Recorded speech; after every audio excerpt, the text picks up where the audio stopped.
So good to see you guys here. So fun to be together, right? Like this for the first time.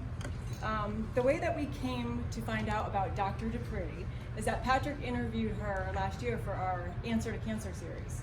So he got out of the interview, came out of his office, and he was blown away. He's like, you have to meet this woman. She's unbelievable. She's so cool. She's one of us. So when we were looking at, yeah, exactly. When we decided to have the event here, and she lives here, it was like perfect. So she's here. She's overqualified in my mind. We're gifted with her presence. I went onto her website to look at a way to introduce her and kind of make some notes about who she is and what I should say about her. And there's no way that's possible. So I'm just going to tell you to go to drbethdupree.com because it lists like all the awards she's gotten, all of her credentials. But minimally, what you should know is she's a breast cancer surgeon and doctor, but she's got equal training and credentials in the whole natural world. And she brings today for us her book, which is The Healing Consciousness. And she also has a nonprofit, the Healing Consciousness Foundation. So I'd love you to come up, and she says she has a new talk for us today. Yeah. This is one of those like fake it till you make it moments because I wasn't exactly sure what you guys wanted or needed, and we had talked a couple times, and so I just said, okay, I'm throwing it out to the universe, and we're going to see what sticks. And anyway, I got this in Mexico. I like to buy handmade things when I'm away. And my mutilated quartz is a gift from a patient that I had someone make into a necklace. So I'm wearing all my good juju stuff today. And I have to tell you, when I walked in this room, it takes your breath away to feel the energy that you ladies have brought together. Like, this is beyond amazing. And I love speaking to groups of women because you guys get it. You know, you understand how to juggle all the things in our lives that we have to juggle. This is my backyard. This is, my son did this time-lapse photography, and when the lights go down, but I don't think the lights work in this room, and that's okay. You can see right on my computer, that's how it really looks. It is, you watch the Milky Way come over the top of my yard at nighttime, so we just sit out there, and literally I stare at my view, and I keep thinking, okay, is this real, or am I going to wake up some morning, I'm in front of a green screen, and I'm really back in Philadelphia. So I decided that today we're going to talk about what's your why. Because I've been learning about my why along the way, so I'm going to try to share with you things about my why.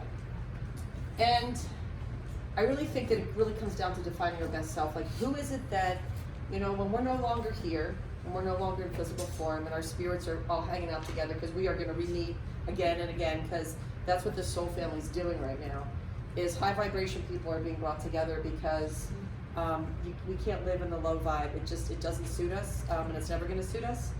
And so it really comes down to passion and purpose. And a lot of people in our world right now, on this planet, in our country, have lost their way. They've lost their passion and purpose because they're living in fear. You know, I got to tell you, I was in California last week, and I thought the mask police were going to try to arrest me. I felt like I was in a foreign country because I've traveled to other countries where there are people standing in the turrets with guns protecting the country and making you scared, and I'm just not going to go there. It's not how I'm going to do it. So when we talk about passion, it's a strong and barely controllable emotion. And that was a definition that I pulled off. It was like the most prominent definition. And when you think about it, passion is something that when you feel it in a relationship, you surely can't control that. That's not going to happen because it's that passion that pulls you to someone. It's that feeling that you really can't control. And passion is what drives us to our best place. And it really is what makes your heart sing. And so when you go through life, and you can go through the motions, but if you're doing something from a place of passion, you're doing it because it makes your heart sing.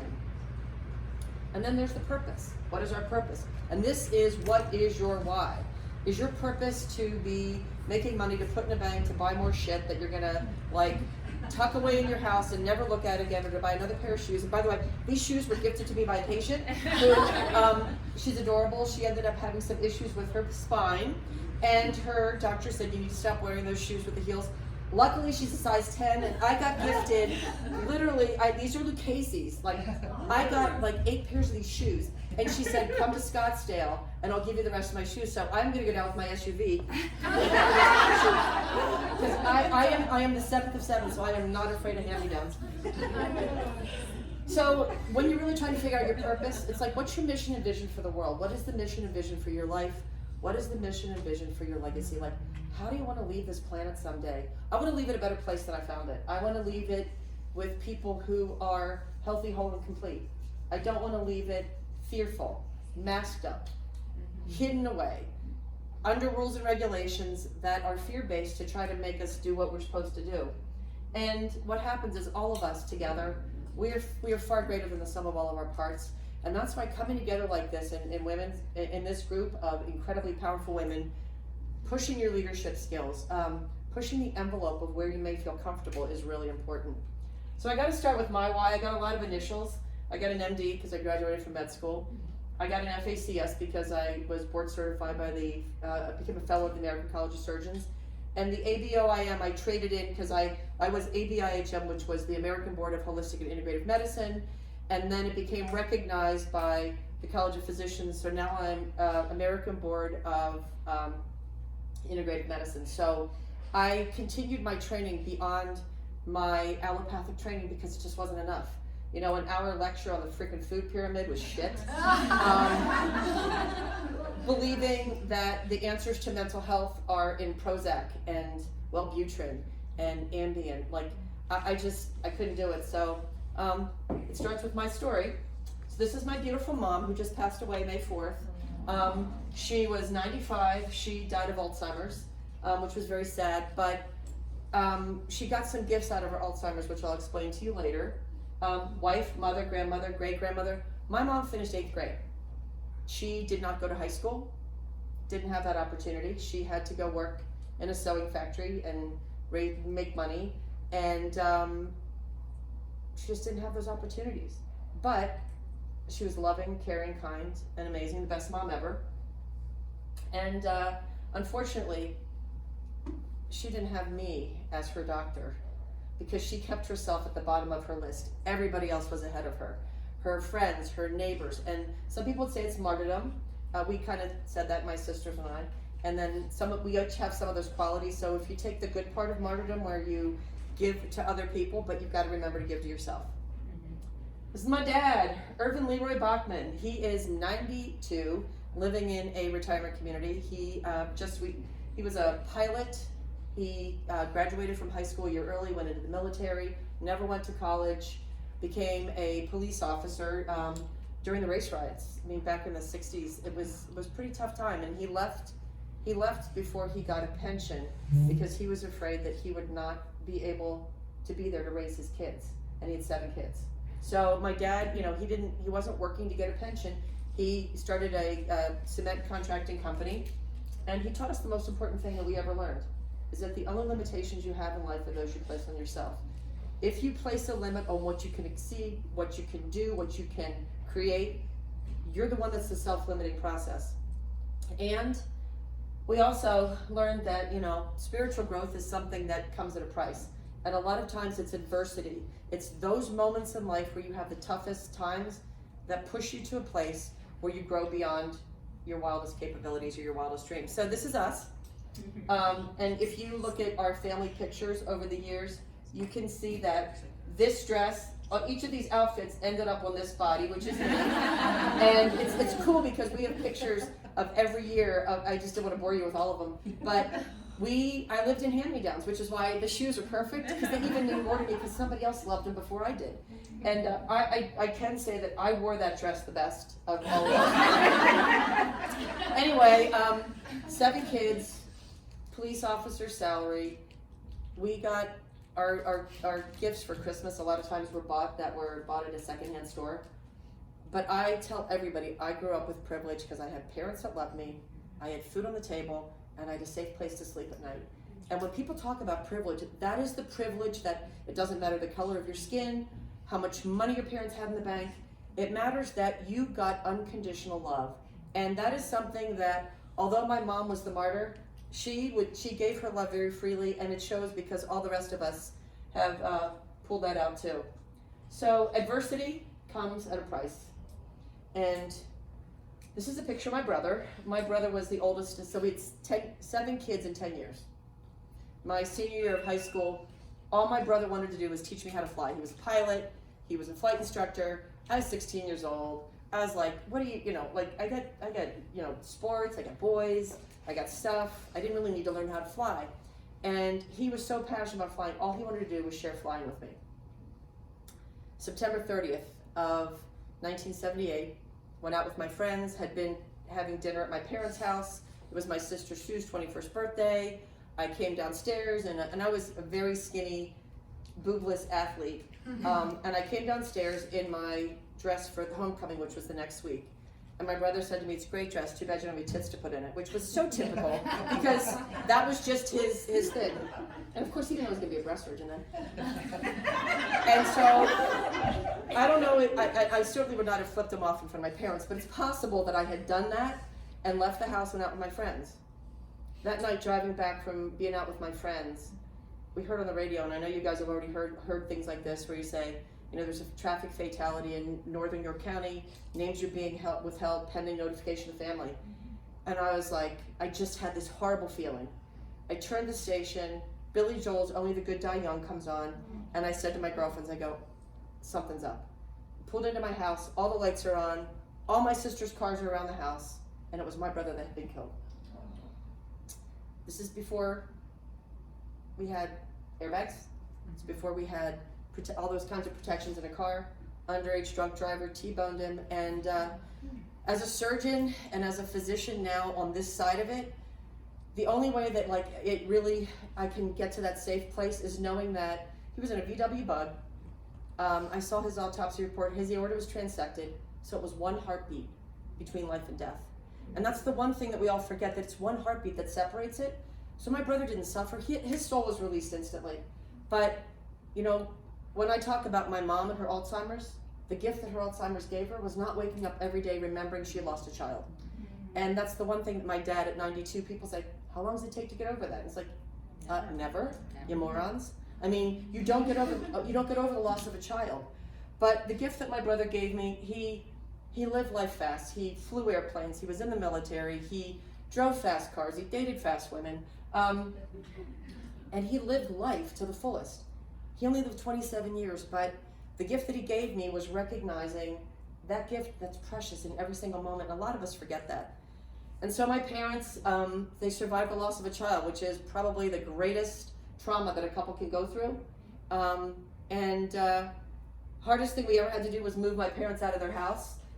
We had to move them into a retirement community because with my mom's Alzheimer's, it wasn't safe to be at home. These are my sisters that all try to run my life. Oh, you don't even know. It's like, when I went to med school, they go, if you're one of those earth shoe people with the tie-dye skirts, we are going to take you out and beat you senseless because you cannot forget, have a little sense of fashion when you're a doctor. But they're beautiful, they're fabulous, and we Skyped. We Zoomed. We Zoomed almost every night during the first 3 months of COVID when people were going into fear. We were lifting each other up. We now Zoom every Wednesday and Saturday. So tomorrow night, I will be back on Zoom with my sisters to catch them up because they're going to want to know how this went today.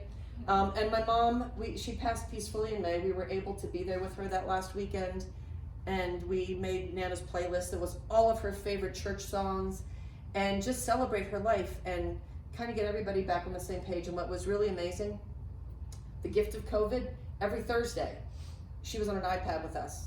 She didn't say a lot, she was just there, but we could talk to her.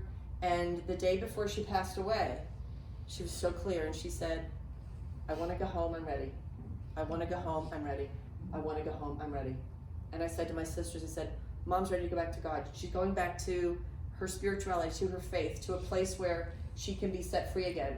And that night she aspirated, and it started that process. So I'm so blessed because I grew up with privilege. I grew up with parents that loved me. I didn't pay my own way through school. Nobody paid my way through med school. I had the privilege of loving family that believed that I could do anything I wanted. So I got a lot of degrees and shit. I've been in a lot of hospitals. I got my pilot's license when I was in Hawaii. Bobby Summers was the chief of surgery where I was a resident, and really helped me understand that breast cancer care was far more than an operation. Bob Davis was a plastic surgeon that did my niece Jen's cleft lip repair, and he taught me so much about how to be a healer and not a surgeon. And we kind of overlook that a lot of times on our journeys. My girlfriend Lauren, she and my girlfriend Chris, these two ladies changed my world. I was cruising along in my regular old practice. Lauren was she was a radiologist. She did a lot of my breast imaging. Great friend, pregnant, and when she was 33 weeks pregnant, I believe, she had a seizure. Went to the hospital, and she woke up in the ambulance and made them take her past the shitty hospital into our hospital, which is kind of funny, because tell an ambulance driver, go by there, I'm not going to that hospital. Lauren was diagnosed with a really bad brain tumor when she was pregnant with Francesca. So you know that she lives, because this is her daughter going to graduate school, but at the time, she had surgery, chemo, radiation. She was told by a lot of doctors that she had about an 18-month prognosis. And that thing to me is like, we don't give out expiration dates. Last time I checked, that wasn't part of my curriculum. But what was important was Lauren introduced me to Reiki. At the time I Reiki'd my leaves, I had no idea what Reiki was. I had no idea what energy therapy was. But Lauren found a lot of strength in her journey, and she helped me. And then our friend Chris, who was a kick-ass, foul-mouthed orthopedic surgeon who got diagnosed with ALS. So two of my close friends go through things that, and Lauren is doing great. She ended up having some seizures later, wasn't a recurrence, and her doctor goes, listen, N of 1, I can tell people now that at 20 years, you can expect seizures from the radiation therapy, but she's fabulous, she's wonderful, and she got out of a very toxic work environment when she had her diagnosis. My girlfriend Chris passed away, but left me with this legacy and this knowing that I needed to do a better job in helping people heal. So this was from my cruise to Greece in, 1999. It was for was it 2000? I think it was 2000. I was going to Greece for my 40th birthday trip because I wanted an experience. And I had found this statue of this beautiful figure with her head elevated off her shoulders. And I found it on Mykonos, and then I came back to Athens.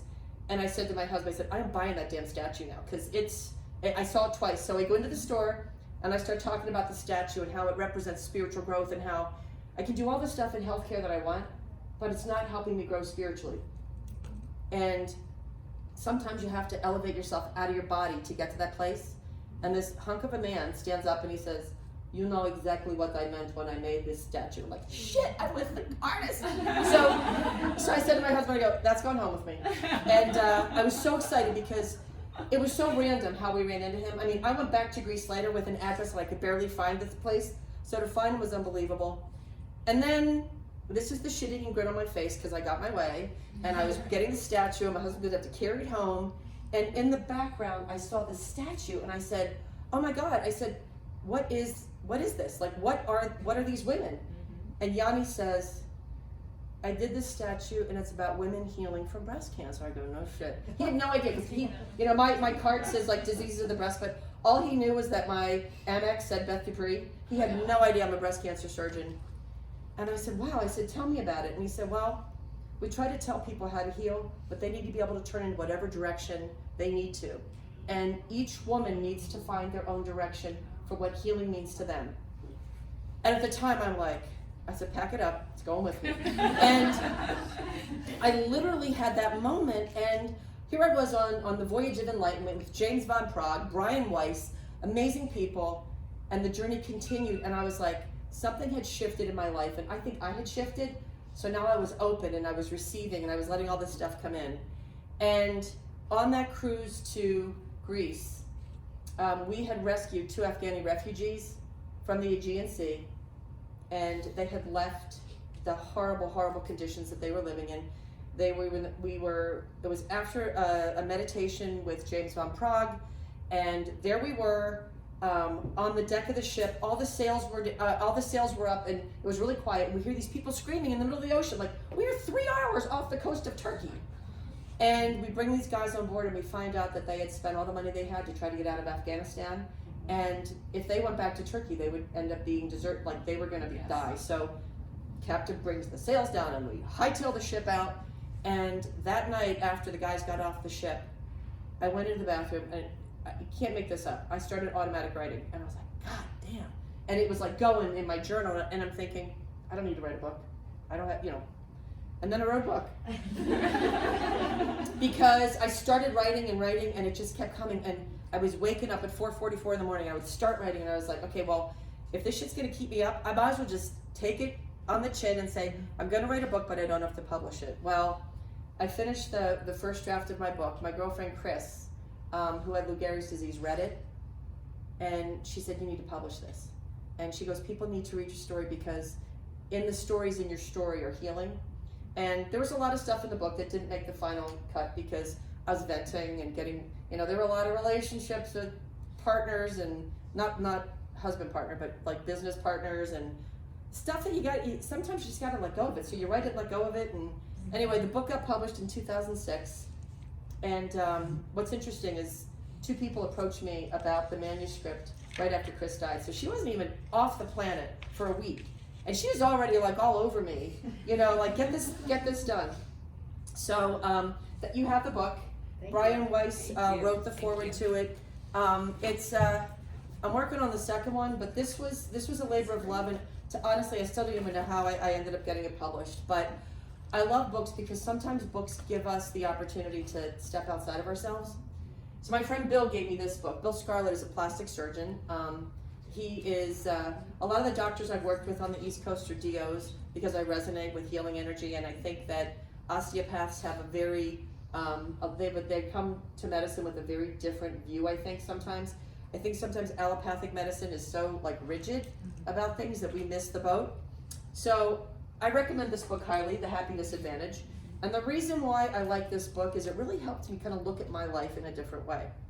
So he talks about when you take a job, you get money, you maximize your, you minimize your effort to do that, and it's a means to an end. So how many people do you know or talk about, when I retire? I don't know about you guys, but I'm not guaranteed to make it there. And all those people that are pushing and pushing and pushing to make money, to save this, to retire, it's a whole different story. So my job, I became a doctor.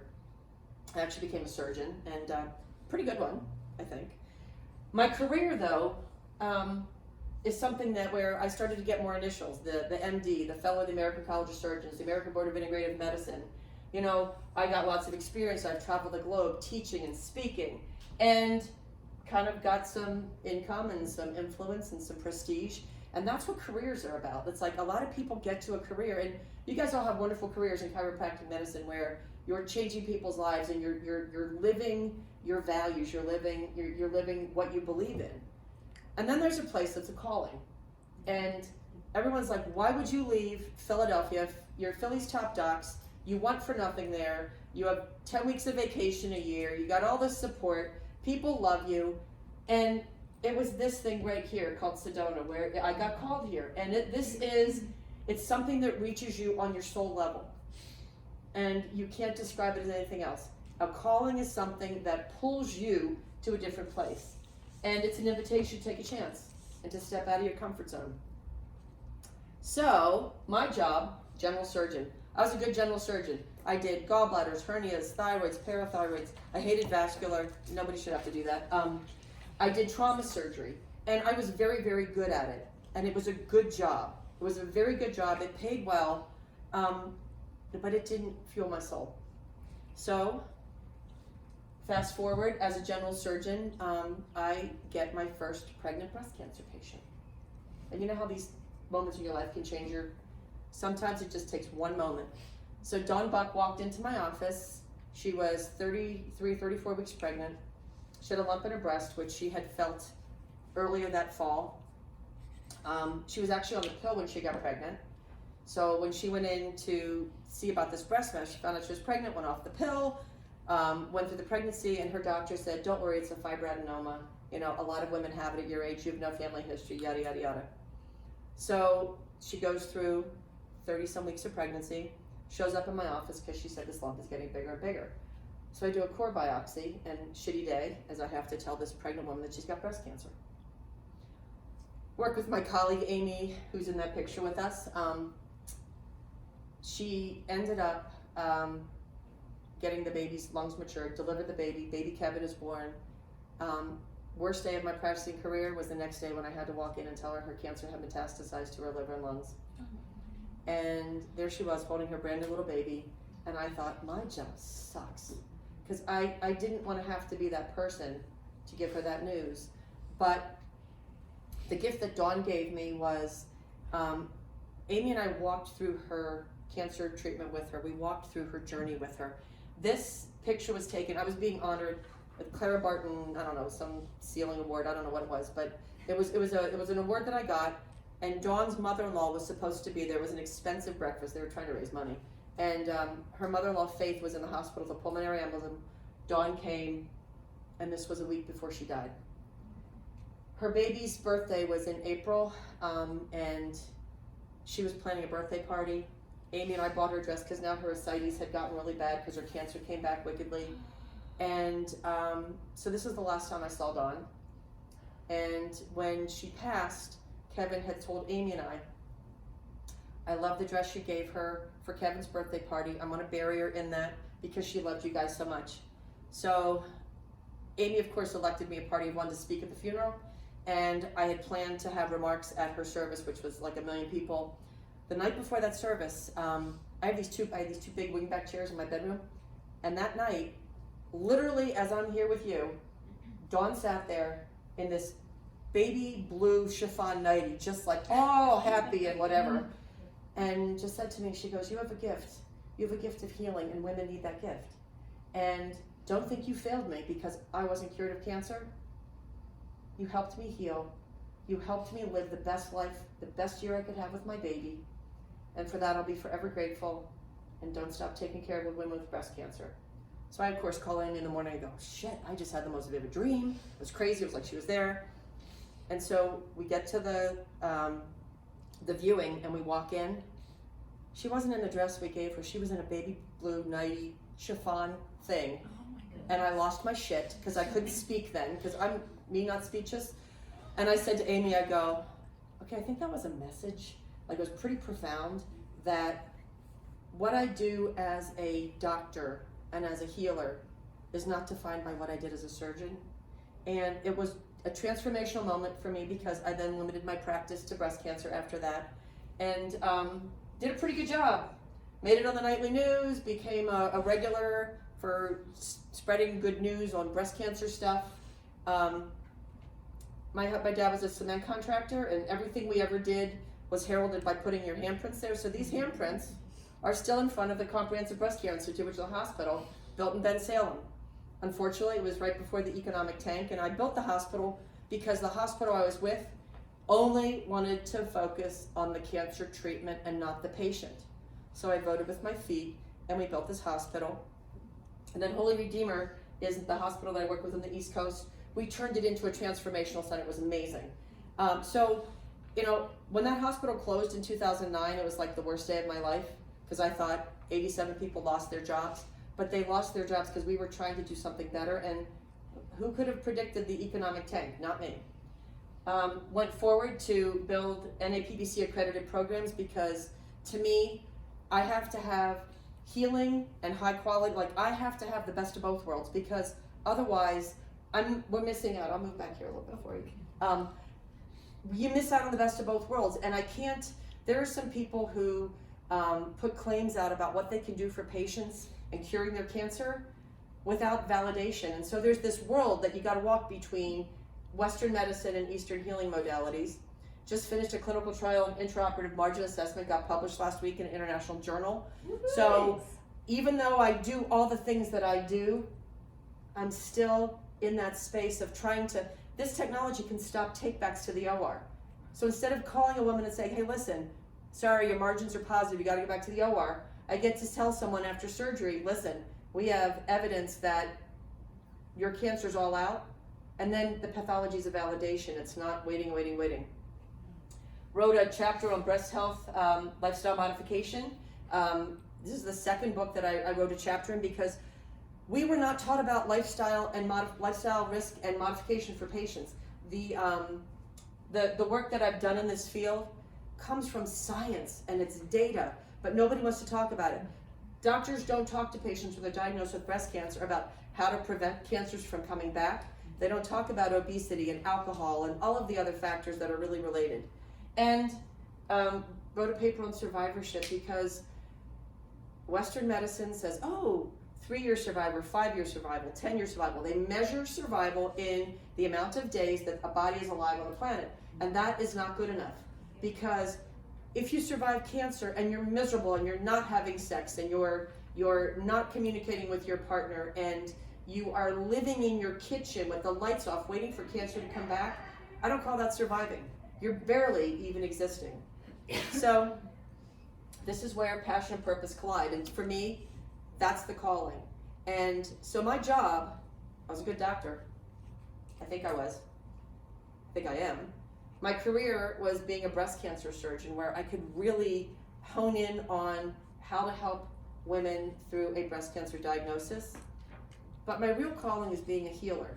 And I have to say that being a healer, coming into this incarnation and saying, okay, little soul, here you are on planet Earth, and it's 1961. Now I can't ask you guys for the prizes, how old I am, because I just told you that. In the 70s, the best way for me to be a healer and to be effective was to choose a profession that I would be accepted and could be able to have great impact. Not everybody comes into me and says, hey, Dr. Dupree, I'm here because you're a Reiki master or you're certified in IET. You know, that's not why people choose me. They choose me because there's a freaking MD behind my name. And that's not who makes me me. So my next book I'm writing is called Shifting Gears, and I actually wrote the first manuscript in 2018 at a writing workshop here, and I sent it to my dad, and I thought, oh shit, my dad didn't like it because he doesn't read on iPad, so I didn't print it out and snail mail it to him. And somebody in my office, I had gotten a handwritten letter back from my dad because I mailed it from my office by my office address. And so for 4 weeks I'm thinking, my dad hated my book, because in the book I wrote about David Allendale, the guy that ran the stop sign and killed my brother. And I wrote about the fact that I had to get to a place where I forgave him, because if any of us have ever done anything stupid in our lives, I don't think this kid went out drinking that night and said, you know, I'm going to kill this guy. I would like to get so drunk that I run a stop sign and I rupture this guy's aorta and change his family's history forever. And so when I found forgiveness for him, he no longer lived rent-free in my head. I was able to not hold on to that, because they're by the grace of God. And because that was the chapter in the book, I thought, oh shit. I just pushed because my dad's 92, he's a police officer. He's like, you know, he's a very conservative kind of, I just didn't think that it might resonate with him, but I had to be my truth. Well, here the letter was in my office for a month. Nobody had given it to me. And I opened it up, and my dad started the letter, Dear Baby Beth, because I'm the baby of the family. And he said in there, you know, don't change a word. It's exactly what you need to say. And my dad made us drive a manual transmission before we could drive an automatic, because he said you should never be out in public with your friends. If they're misbehaving, you can't drive the damn car home. Mm-hmm. So that's where Shifting Gears came from. And I thought when I first got that title of the book, it was about me shifting from Pennsylvania to Sedona to bring Eastern and Western medicine together a little bit better. Well, what happened to me?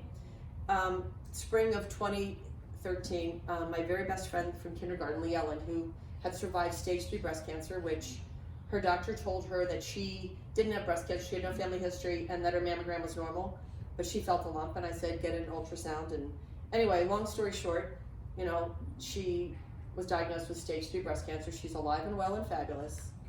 But on June 9th of 2013, her baby girl was driving home from school.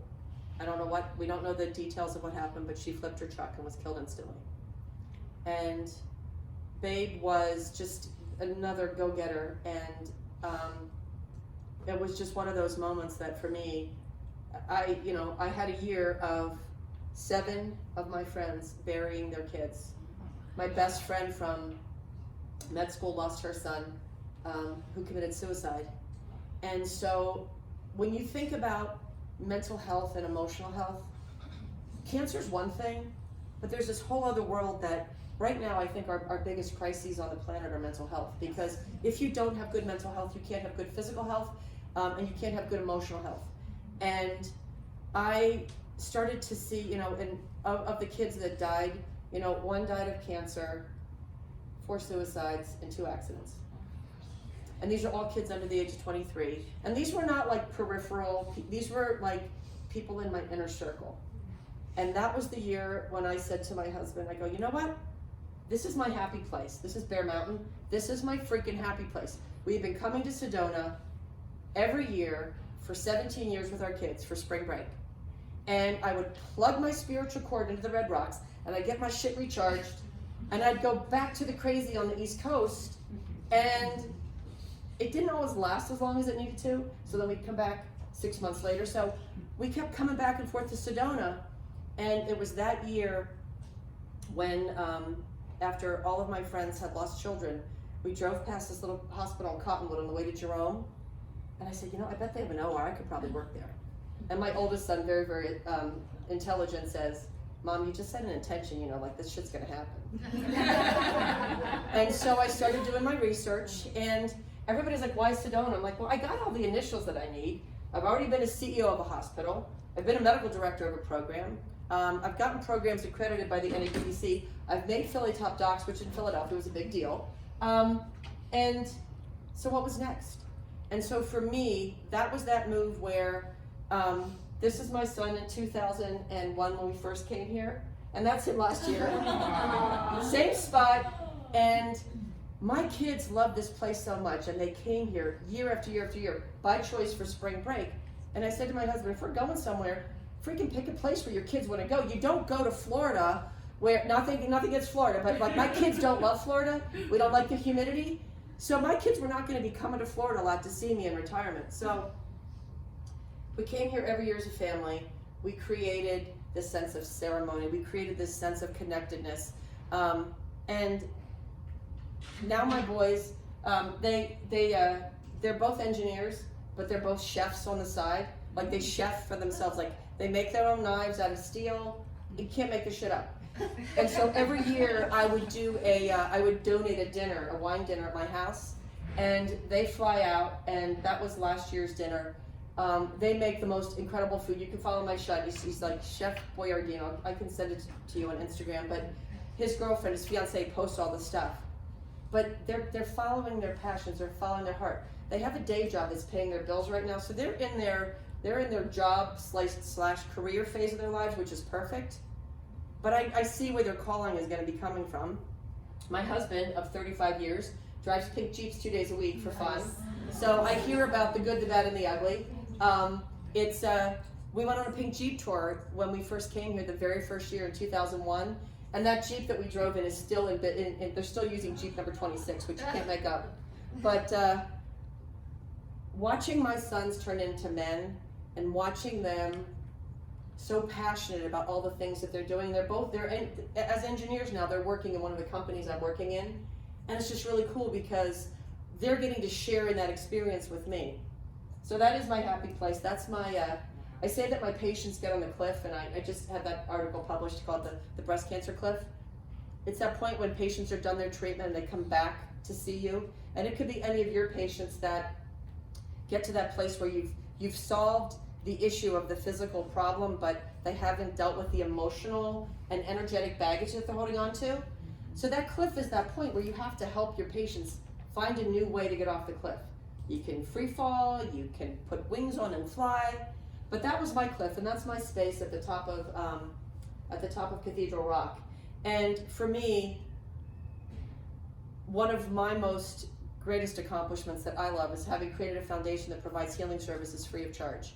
And that's where all the proceeds from the book and everything go, because Western medicine covers the physical treatment of cancer. It does not cover anything to do with healing.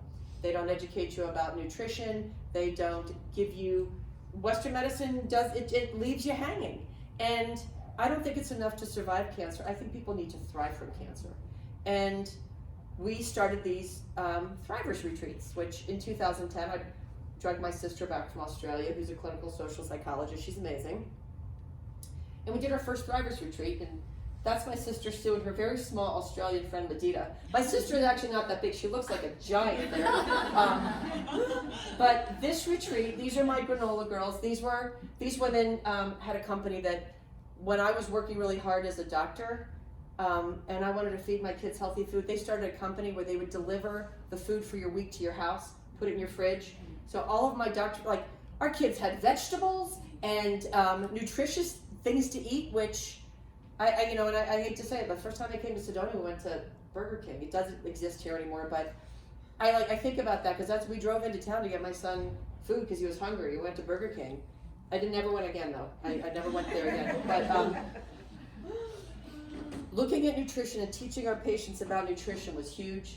And in this Thrivers retreat, there was this woman, Vicky, right here, who now has hair. She had drains in from her bilateral mastectomies. She had been diagnosed with breast cancer a couple days before the birth of her second child.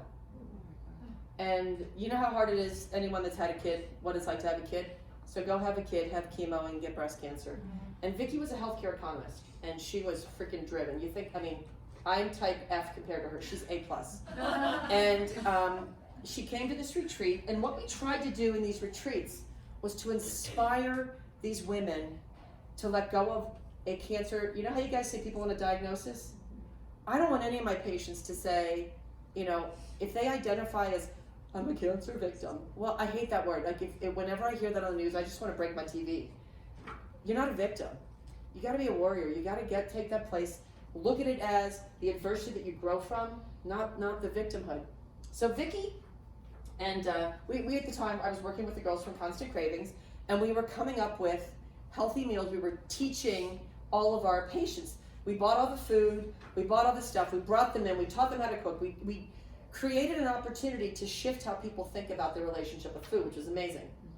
So I said to Vicky, we'd like to do a cookbook called Healthy Cooking for Life, but I want it to be data-driven. She literally shows up with 300 peer-reviewed articles. I'm like, holy shit, Vicky. I can't even read that many articles.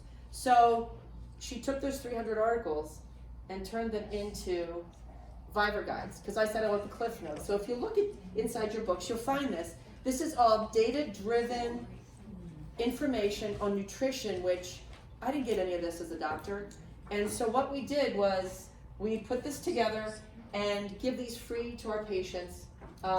We now have guides for preventing peripheral neuropathy.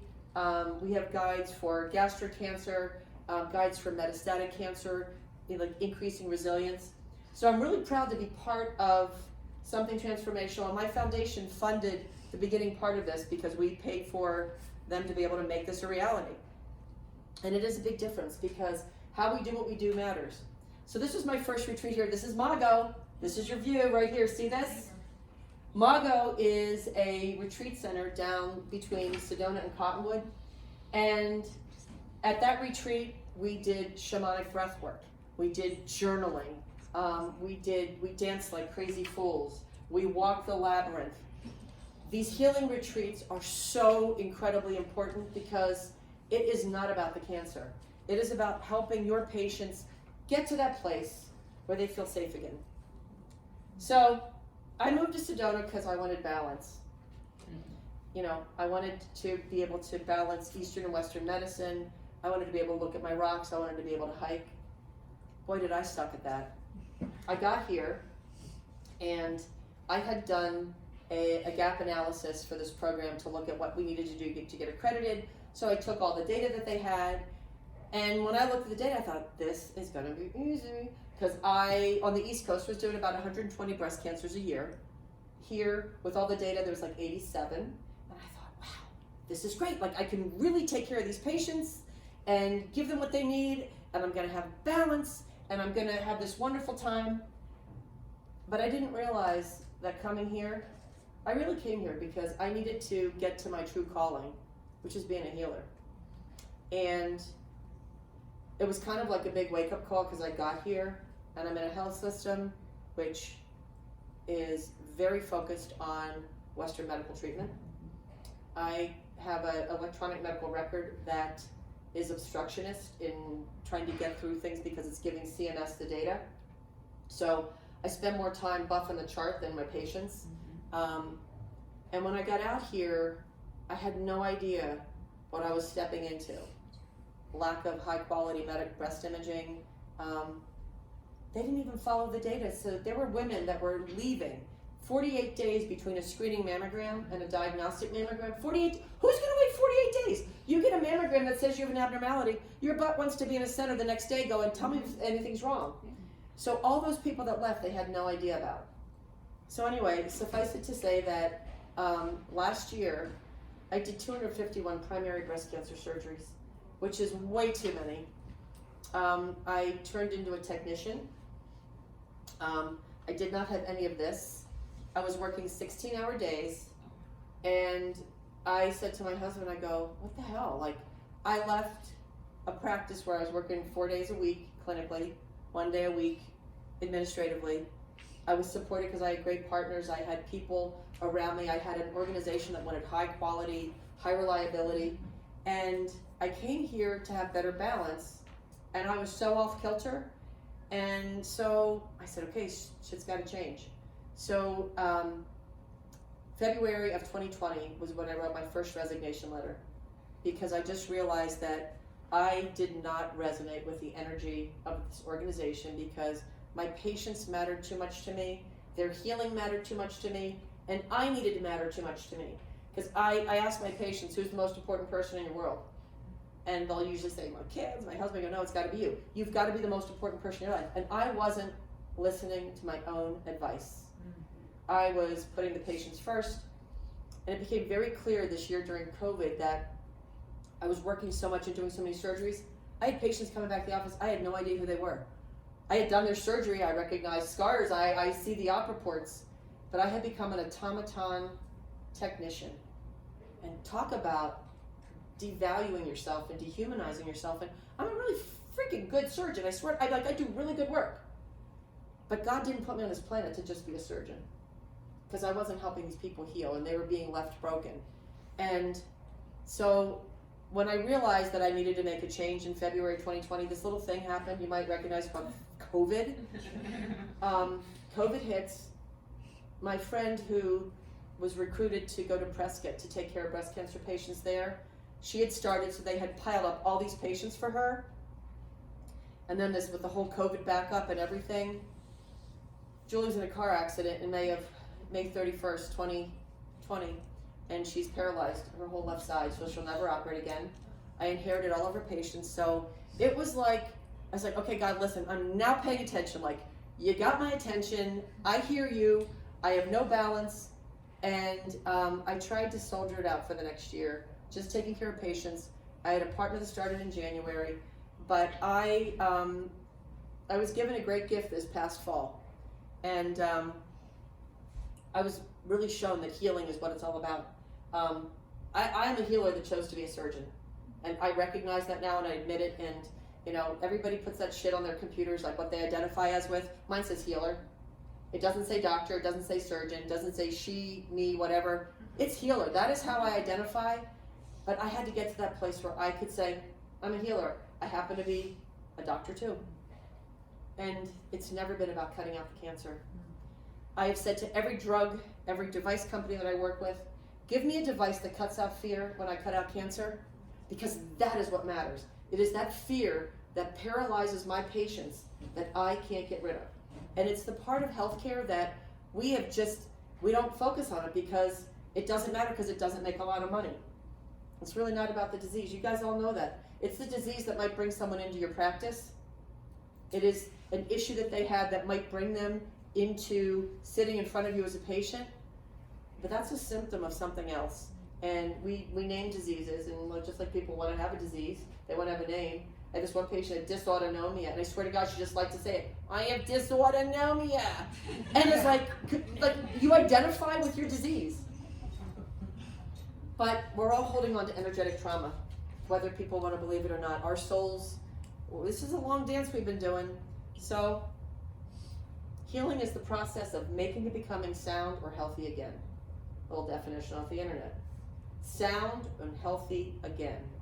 So I was given a great opportunity last fall. I mean, and this is, the funny thing is, like, when I met Patrick, this was like, it's as random as you could possibly be. I went to a Qigong retreat in Park City, Utah, and met Jeff and Dory, and we happened to sit together at lunch, and I sent Dory my book because she was going through ovarian cancer, and then I get a call, would I be willing to be interviewed for this documentary, and I approached my health system here, you know, and said, listen, they want me to be on this, and they wouldn't give me an answer. So I called my health system on the East Coast. They go, film it back here, we're good with it. So I fly to Philly to film this, and it was a pretty long interview, and I thought, I'll get like a 5-minute whatever, or I could end up in the cutting floor room, it doesn't really matter, but I hadn't met Patrick. Patrick didn't interview me, even though it always looks like he does, but this lady came from New York, and when that documentary came out, and patients were seeing it, and a lot of patients have come here because they're like, I want a doctor that cares about me. I want a doctor who doesn't just want to cut my cancer out. At a lecture that I gave in March of 2020, I met this other guy who was on the stage, Nick Webb. I keep meeting these very boisterous, wonderful men. So I met Nick Webb, and he said, listen, I'm doing a documentary, would you be willing to be in it? And the documentary is called The Healthcare Cure, which is available now on YouTube. It was in the Sedona Film Festival. We got the most impactful film of the festival. And when I got interviewed for that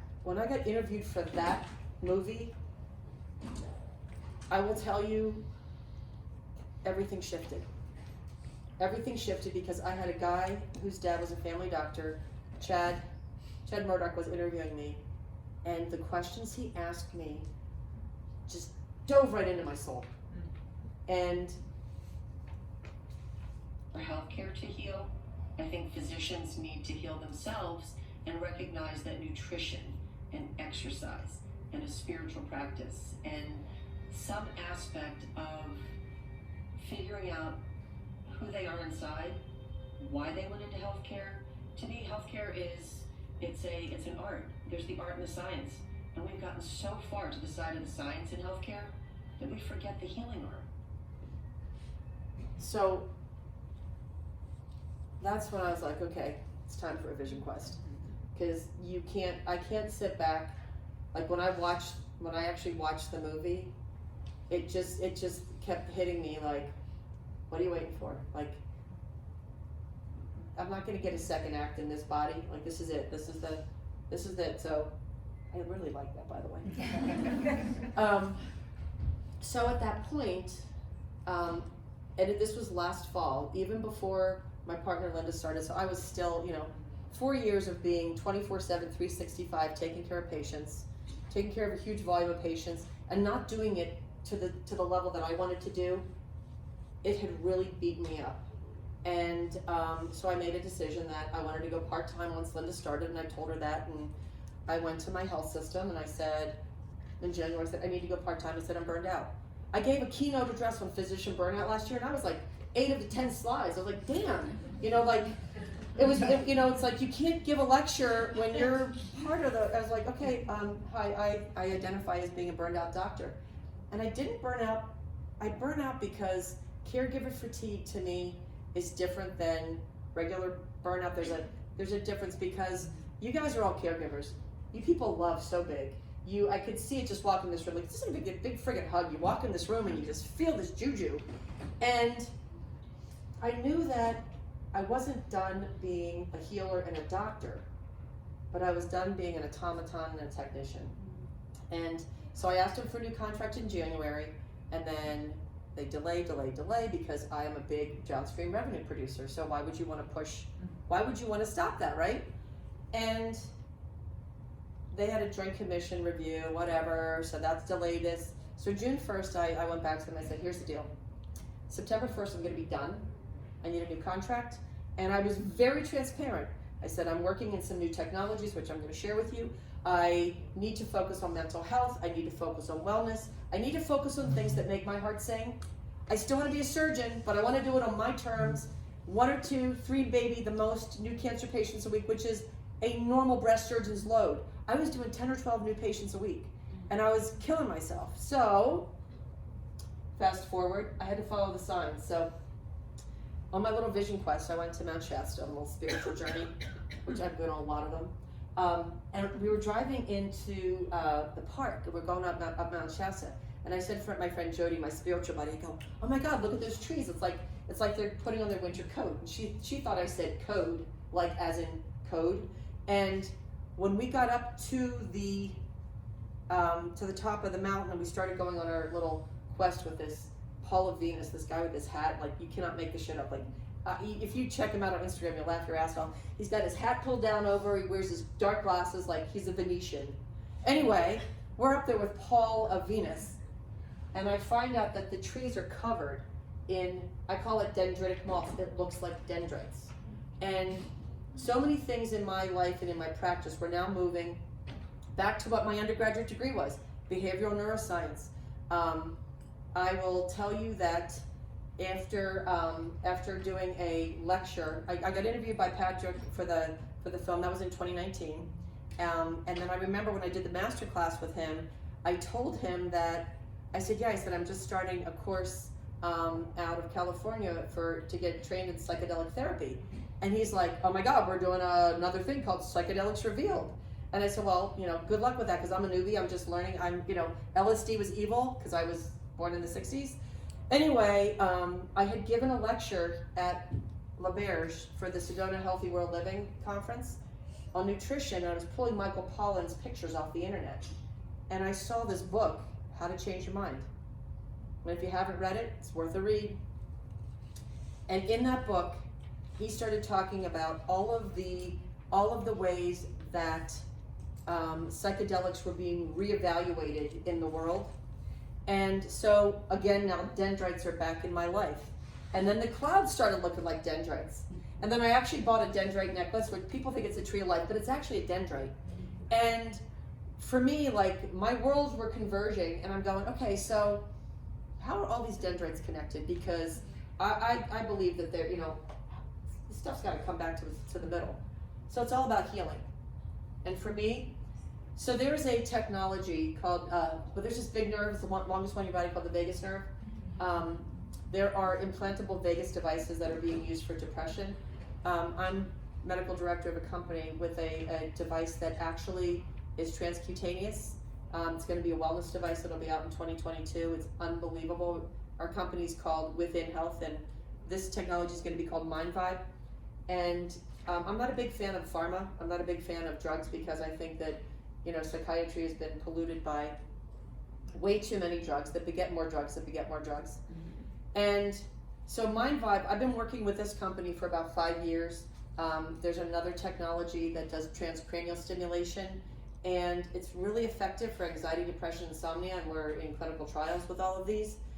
But when we're living in a world where we're dealing with post-COVID fatigue, we're dealing with the anxiety of isolation, we're dealing with all of that stuff. I'm seeing more and more patients come into the office on polypharmacy, on anxiolytics and antidepressants. So that's one of my neurons right there. My second neuron was, I applied to the California Institute for Integral Studies, and I'm in the process of getting certified as a psychedelic therapist.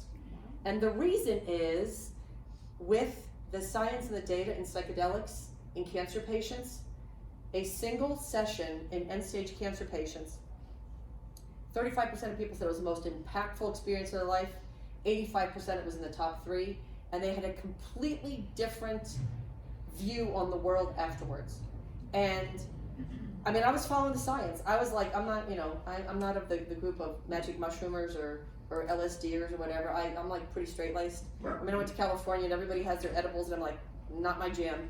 But I was open to a world that I had previously been so judgmental about, and thought, oh my God, LSD, it's evil, blah, blah, blah. So anyway, that's part of my new world. And then I got introduced to an alternative for pain management, because about 80% of heroin addicts start their addiction through a narcotic prescription. And we've really screwed the pooch on narcotics in this country. I've had a niece and a nephew both addicted, and the guy that did the filming of our documentary was doing an infomercial for this company, and they were looking for someone to help take this technology through the FDA to do all the clinical trials, and the stuff works great. And so I'm all connected through neurons now, because with Mind Vibe, we're looking at using the vagus nerve as that major place to bring people out of fight or flight and get them out of cortisol storm. With the psilocybin, being able to, I want to do early phase trials on breast cancer patients, because I believe if I can get them out of the fear, out of the cortisol storm, and then follow these patients, we're going to get better outcomes. I don't know what the outcome's going to be, but I just know that that research has to be done. It's got to be done by a doctor who already has a reputation as a breast cancer expert globally, which is why I'm doing all of my research on intraoperative margin assessment. But you know, that's the part that's making me happy. And then the signal relief patch and the Jovi, can't even tell you enough how these technologies have, it just in my family alone, my sisters who were on chronic Motrin for back discomfort now use a patch and aren't taking anything and are having tremendous relief. I had a surgical resident who was puking her guts up from her menstrual cramps, like she was so sick. I sent her to the ER because I want to make sure she didn't rupture a cyst or an appendix or, you know, ectopic or something like that. And the next day she shows up in the OR because I'd given her a patch. She's like, this is magical. Like, how does this thing work? So now I'm working to find the science and to make all of these technologies and all of this stuff come into what I consider mainstream awareness, because being able to keep people off of drugs when they have anxiety, depression, insomnia is a big deal. Being able to keep people from getting that first narcotic prescription is huge. So, me becoming a healer, I needed a new perspective. I needed to be beaten down by a system that, I resigned my position on September 1st here. I'm not leaving Sedona. I resigned a job that didn't resonate with me anymore. I don't have health insurance as of January, and I don't have malpractice insurance. We're gonna figure it out. But so many times, and women, we suck at this, ladies, and I'm calling us all out here. We do things because we sometimes feel obligated, like we're supposed to do that. We're the moms, we're the this, we're the that, we're the caregivers. Oh, I shouldn't buck the system. When my current health system, I had 3 strikes in 1 week where I just felt like I only have 1 hospital here, so it's not like I get to go pick a new hospital. Like in Philly, I could just pick up and go work another hospital. So stepping back from my surgical career through the winter is going to be great, because I'm going to spend 3 months to just take care of this, maybe finish my 2nd book. But I needed the perspective of coming here and thinking that I'm coming here to create balance, and ending up so far over the edge. And I did it because I thought it was right for the patients. And what I found is, as I'm sharing with my patients in these last 2 weeks what I'm doing, they're hugging me, they're thanking me, they're saying, that's how you taught us. You doing this is being a guide to us on how better care for ourselves. And I had to put myself back at number 1, which I hadn't for a long time. And if we don't prioritize our own health and mental health and well-being, we are never going to be able to take care of everybody else. I think y'all know what I'm passionate about. It would be healing. It's kind of easy. That's the easy question to win a prize at the end of the talk. And I really believe that my purpose now is not just to be a technical breast surgeon. You know, I'm hoping that I can get that passion back again, and I hope that a couple months away from this, where it's been a lot. It's a lot to spend 35 years of your life every day, every night when you go to sleep, waiting for your phone to call just in case something happens with somebody. So I'm excited about my 3 months of unplugging. And I am going to persevere, because at the end of the day, all any of us want is peace in our heart. It is that peace that passes all understanding. It's the peace that we don't always get it, and you don't always find it. You have to create it, and you've got to make it happen. And I was really blessed to work in my health system, Holy Redeemer. Well, it's Redeemer Health. It's been rebranded. But Redeemer Health, we would go to these development sessions, which were really, really amazing. And one of the most important things that I was taught there was that when you know something in your heart that you need to do, to get to your head, it's the longest 18 inches in the world. Because we can know in our hearts what fuels us, what makes our heart sing, what our passion is. But to take that and get that to move 18 inches, to get into your head, whole other story. So this is what I'm doing right now. I don't know what my breast cancer community is going to think about transcranial stimulation, vagal nerve stimulation, pain patches, psychedelic therapy. I'm sure there's a bunch of stoners in my group that are going to be really happy about it, but and I'm not judging. Whatever you like, it's no judgment. It is what it is. But sometimes we got to get out of our own way to get there. So for me, this is the question to you: where does your passion and purpose collide? You're all really well-trained chiropractors.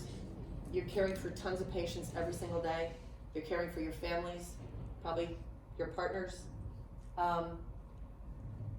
And as you look at your job, your career, and your calling, I think, we can all say that your job and your career are probably have culminated into becoming a very well-respected chiropractor. But what's your calling?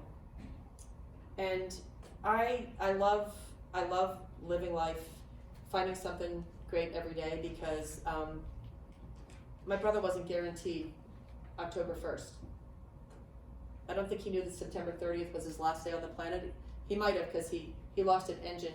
He was training a young physician that day to fly, and they lost an engine on takeoff. And he actually joked about it when he got to my mom's house. He said, "Mom, listen, we lost an engine on takeoff. I got the plane on the ground." I said, "God, I can't die now. Mom's gonna be pissed if I miss dinner." Mm-hmm. So I think he knew at some level, but life is about the moments that take your breath away, which is why I hope you get outside and can see this beautiful place where you are. It's not about the number of breaths that we get, and it's the journey that matters. I mean, it's not the destination. And although I wanted to end up in Sedona when I retired, I didn't want to die in Sedona doing a job that didn't honor me, that was making money. Big deal. My kids would have a great house when I'm dead. I think they'd rather have me alive. So I think it's important that you follow your own path. Just leave a trail in case anybody wants to follow you. And if y'all want to come over at sunset, that's what my porch looks like at sunset when we have clouds. Yeah. And my favorite Gandhi quote of all times, you got to be the change you wish to see in the world. And if we can't be the change, nobody else is going to be able to follow along with us and learn from us and be inspired by us. And I hope that today, even if it resonates a tiny bit, that you just think about your passion and purpose. Think about, what is your calling? What is it that you love to do? And it may not be your day job. I mean, if somebody had told me 20 years ago I'd be standing in front of you talking about neurostimulation and pain patches and psilocybin, I certainly would have thought you were crazy. You can follow. I'm on social media stuff. I will respond to people. I feel very blessed to have been here today with you guys, and I want to share the next little video with you. I came back from the East Coast, saying goodbye to my mom in May, and it was beautiful because all my sisters and I got to be with her. My sister Sue was on an iPad from Australia, but I came back to work, and I knew that she was in a coma when I left. I mean, I knew it was just a matter of time, but she had to do it in her own time. And 12/20, May 4th, my sister called me. It was a Tuesday morning to say that my mom had passed. She actually passed May 3rd. I don't know. It's hard to say because with the time change and you do stuff at midnight, it's weird. But my sister called to tell me that my mom had passed, and that next morning I had 2 patients scheduled for surgery, and I had been away for the weeks before. And they said, "Listen, Deb used to work at the hospital. She was going in for bilateral mastectomies, and she had requested to dance into the OR because she saw somebody do it in 2012. Well, I got there that day, and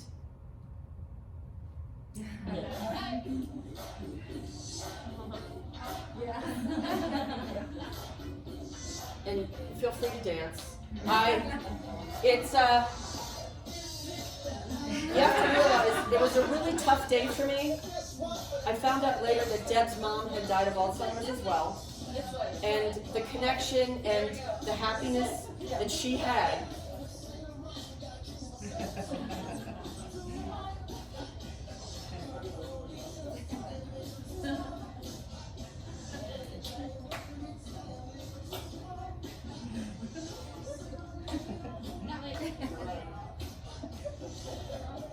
did put out an all points bulletin that if people didn't want to be on the internet, they should not get there.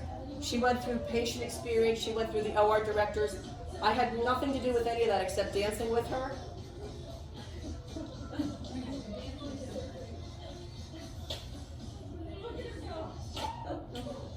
That's our medical student right there doing this thing.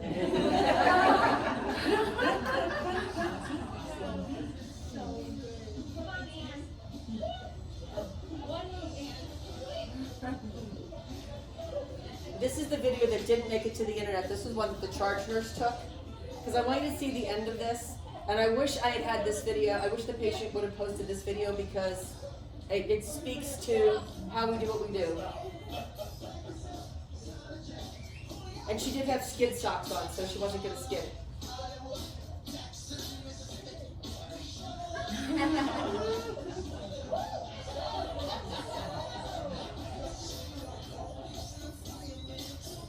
Can you imagine getting drugged, going into a room, not knowing anybody?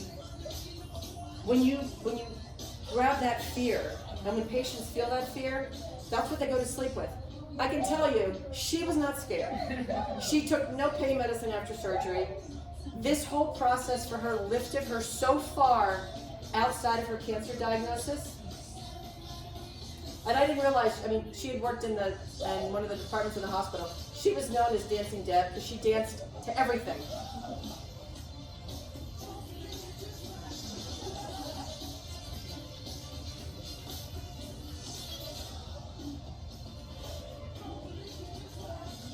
That's our student right there.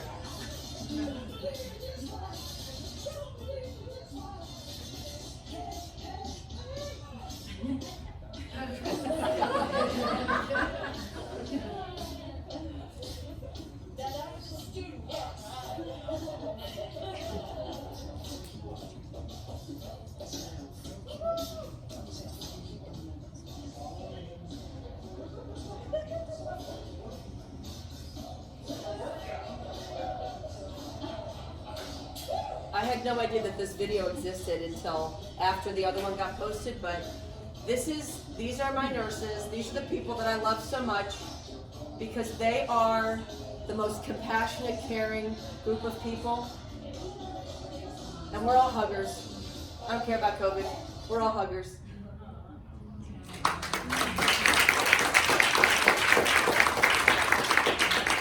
And this, Deb posting that, I mean, we had all of the marketing sign off. I mean, one of the things that happened around this that let me know that it was time, marketing had the compliance police call the patient and ask if she was coerced into doing that by me. And I lost my shit over that one because I'm like, my mom died that morning. I had something positive to look forward to. I shared the video with marketing to tell them the patient was going to post it. And they had the audacity to ask, and I'm like, I just like, I do not resonate. And so, ladies, all I can tell you is if you're ever in a situation, no matter who you're working for or working with, if they are not resonating the energy that lifts you up, vote with your feet and walk out the door. And thank you.